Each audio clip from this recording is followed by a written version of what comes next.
investor. Hello friends, I am Ritu Jain from Invest My Funds. आज इस video में हम डिस्कस करेंगे who is successful investor and how to achieve that. इस interesting knowledgeable video को end तक देखिए, चैनल को लाइक और सब्सक्राइब करें and press bell icon for regular updates. Stock market में इन्वेस्टमेंट करके सक्सेसफुल तो सभी होना चाहते हैं और उन सभी के लिए सक्सेसफुल इन्वेस्टर की डेफिनेशन बस इतनी सी ही है, सबसे ज्यादा रिटर्न और सबसे कम वॉलेटिलिटी। क्या इन्वेस्टमेंट से मैक्सिमम रिटर्न कमाना ही सक्सेस की गारंटी है? Perhaps wild dogs can answer this question.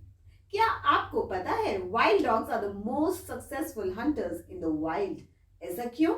Hunting success rate in wild सबसे तेज है चीता 40% सक्सेस रेट के साथ, सबसे खतरनाक लायन 25%, सबसे तगड़ा टाइगर 10%, सबसे फास्ट लेपर्ड 35% और वाइल्ड डॉग्स 90%। इन सभी का सक्सेस रेट वाइल्ड डॉग से इतना कम क्यों, जबकि ये सभी बहुत ही तेज हैं, बहुत स्ट्रांग हैं, साइज में भी बड़े हैं, इनके रिफ्लेक्सेस भी शार्प हैं, पर इन सभी में एक ही कमी है, इनके पास लंबे समय तक दौड़ने का स्टेमिना नहीं है। वाइल्ड डॉग्स अपनी इस एक्सेप्शनल स्टेमिना की वजह से अपने शिकार का कंसिस्टेंसी से पीछा करते हैं और उनका शिकार थक जाता है, पर वाइल्ड डॉग्स नहीं थकते। This persistent hunting strategy significantly increases their chances of capturing their target.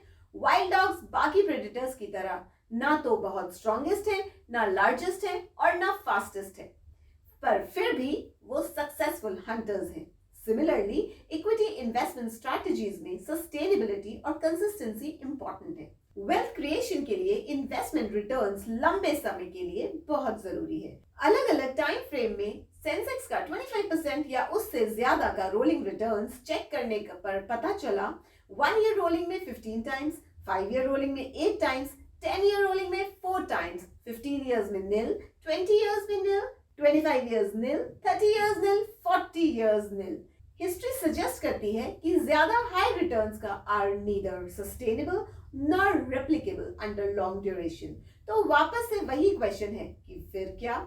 How can I earn maximum return? दरअसल ये सवाल ही गलत है। क्वेश्चन होना चाहिए how can I earn the most consistent above the average return for the longest period of time.